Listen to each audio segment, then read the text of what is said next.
Our community, as I've said, has great sports history.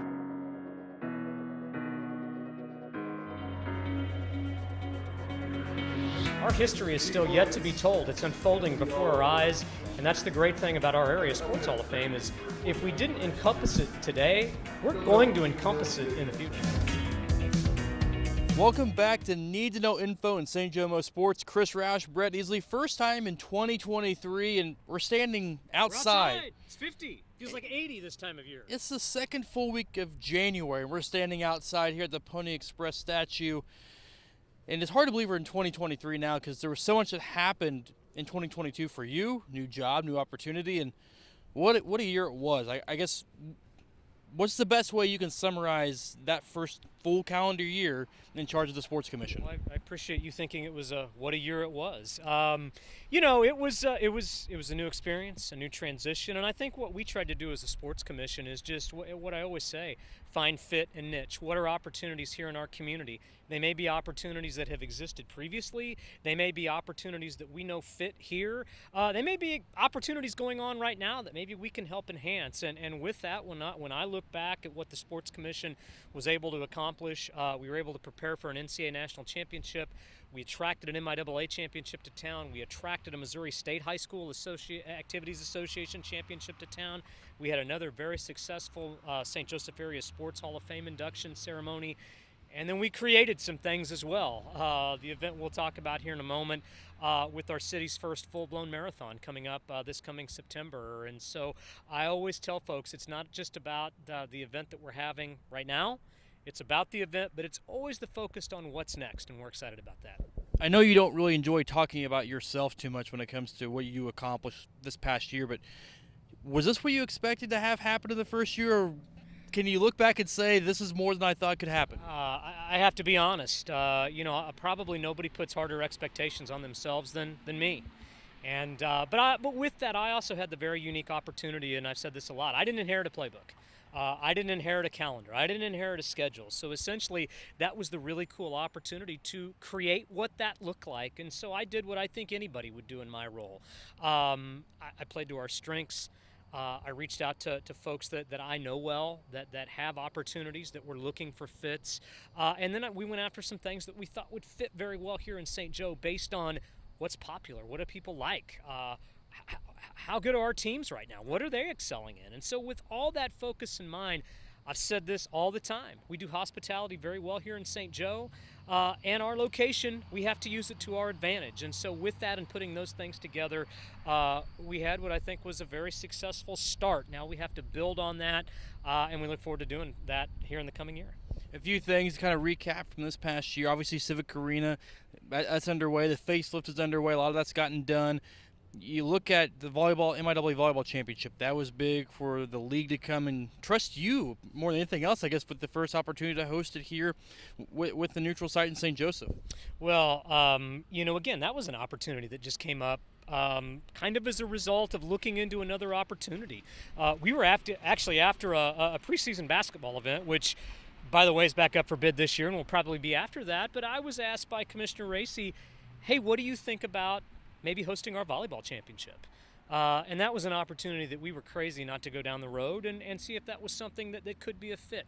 Fortunately enough, our facility was available. We were able to come to terms. And then after that, it was really about making that championship feel just as such. Make it feel like a championship, make it feel like a big-time event. And we did that only the way we know how, and that was to provide great hospitality, make it feel like a championship venue, work with our partners that share our same goals and same mission. And that was just one example of an event that I think went off very well, and we hope we have the opportunity, because that was a one-year host, we hope we have the opportunity to continue to work with that championship moving forward. Another new event that Mother Nature kind of changed some plans with, the Holiday Hoops Classic, but any Holiday Hoops Classic in December is kind of, I say that we're standing outside in January still, but you have a coat on, I don't. Yeah, I was wearing a short sleeve shirt. I didn't think the wind was going to be great. But you had a really good 2-day slate of games. Obviously, you had the one first full day. You got a game back on that Friday, but the success of that one, just kind of talking to the coaches, the teams that were there, it kind of had a big feel atmosphere too. Well, it's about experience. It's about the hospitality piece, and there's a lot of great holiday high school basketball events. There's a lot of great high school basketball events in general. But again, we wanted to make sure that that was a unique experience for the coaches and student athletes. Unfortunately, as you mentioned, we did basically lose a full day. Events in December, can't control the weather. Really what canceled those games wasn't necessarily driving conditions, it was the cold temperatures.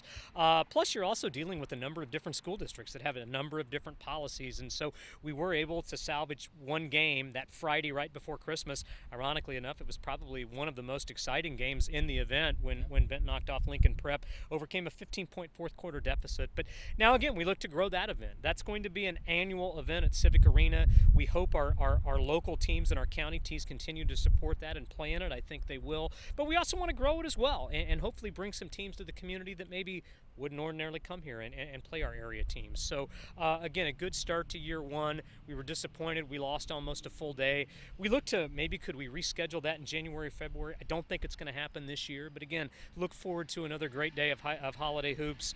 A couple, 3 days maybe next year right before Christmas at Civic Arena. All right, now we got to start looking forward a little bit now. 2023. I feel like there's a reason why we're standing out here by the Pony Express statue. The marathon.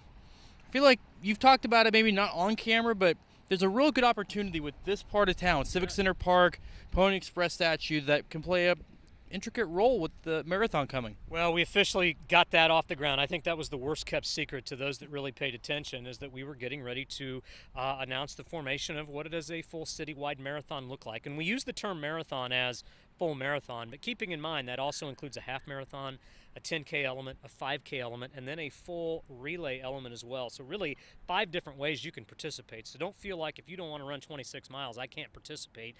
There's varying distances for all levels of running. But, as I mentioned several times, we have a lot of great community weekend races, fundraisers, 5Ks, benefits. Some of those have walking elements, and all those are great fits. We wanted to create something that really encompassed community-wide. What does that look like? We felt like that was a good fit and niche for our sports commission. And we've really been looking at, as I said, since really last May. So that was kind of the culmination of really about 7 or 8 months of, can this fit here? We've got enough partners on board to feel like it can, and now the real work begins. You'll see the sign-up element online probably will be up here in the next week to 10 days. So we'll promote that, look for that. We're forming our steering committee. And then really over the course of the next 4 to 5 months, and I say 4 to 5 months, even though the race isn't until September, we need to have a great logistics plan in place by the end of the spring, because there's going to be some tweaks to that as well.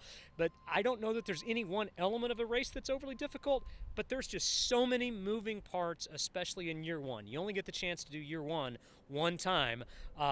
There's a lot of folks behind the scenes that are going to make this happen, but we're excited about it, and we hope the community is as well. Another event that's coming here to St. Joseph. It's not year one of the event being here. You were around the last time it was here when the Elite 8 Division II women's basketball is here in town. That's coming up in just a few months. March. That's probably not helping you with 8 weeks or so to go. Stress level wise, I probably didn't help you at all. But that's exciting to have that back here in St. Joe too. Well, we're not months. We're now weeks away. We're about 8.5, 9 weeks away from a national championship coming back here to St. Joseph, Missouri. March 20th and 22 are the game dates. So you've got the 4 quarterfinal games. You've got the 2 semifinal games on the Wednesday. And again, we look forward. I don't know that that'll be the official rebirth of Civic Arena, but there's going to be a lot more bells and whistles in Civic Arena for that event than anybody's ever seen before, and it's a good opportunity for us to showcase our community, showcase our hospitality, showcase that St. Joseph does embrace these national championships, because we're going to have a ton of visitors in town. The cool thing is we've got some area teams that are playing pretty darn good. Missouri Western's off to, they're having another great start to the season. How cool would it be for our hometown institution to play for a national championship about 3 miles from campus? But with that being said, I've been starting to follow how teams are playing. Drury and Springfield's having a great year. And that's the other unique thing about here is you can get to St. Joseph. There's 4 regions, conceivably, depending on who qualifies. that really can drive here in 6 hours or less. And that just speaks to our location and how we do championships here in St. Joseph. And now there's just a lot of little things that we're starting to really take care of and make sure the I's are dotted, the T's are crossed. Anything from banquets to menus to some enhancements around the championships. But what people need to know right now is tickets are on sale now. You can get those by calling the Civic Arena box office 816-271-4717 or visit NCAAtickets.com. The all-session pass is the one we want you to buy. That's how we've tailored the ticket prices. The all-session pass is $40. That's a ticket to all 6 games of the championship. If not, there's 3 sessions of the championship, so 2 game sessions.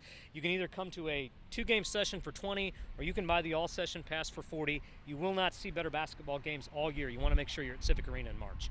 I know we've only been standing out here for 10 to 15 minutes, but I feel like daylight's really starting to disappear on us. So, of course, you get out of here pretty quickly. Anything else people need to know about what you are working on here with the Sports Commission? Well, if you want to recap on anything we've talked about, and I hope you're still watching us, visit our website. It's stjomosports.com. That's stjomosports.com. Again, Elite 8 tickets are on sale now, and our marathon sign-up form online will be up here in about a week to 10 days. Look for promotion on that as well. Our community, as I've said, has great sports history.